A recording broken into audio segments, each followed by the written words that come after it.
Welcome to Chillin' 101. We hope this video helps. You start by preparing both phones, turn on Wi-Fi and Bluetooth, and open Quick Share. Tap the Quick Panel tile or go to Settings, Nearby Devices.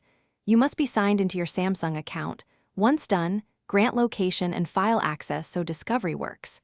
Make sure visibility is set to contacts or everyone depending on privacy. These initial steps let the phones see each other and establish the direct transfer channel, which is faster and more reliable than email or cloud uploads.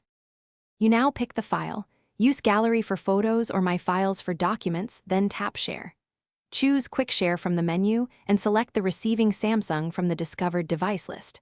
On the other phone, you must accept the incoming transfer promptly, otherwise it will time out. While sending, watch the transfer progress in the status area. Larger files use Wi-Fi Direct and finish much faster. If sending multiple files, Quick Share bundles them so they arrive together and keep original quality. Complete the process by opening the received file to confirm it transferred intact, check file size and format. If transfer fails, first toggle Wi-Fi and Bluetooth on both phones and try again, because stale radios often block connections. If devices aren't discovered, set Quick Share visibility to everyone or reboot both phones. That fixes most discovery problems.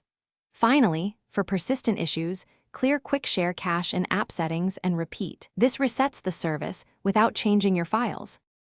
Thanks for watching. Consider subscribing if we helped you.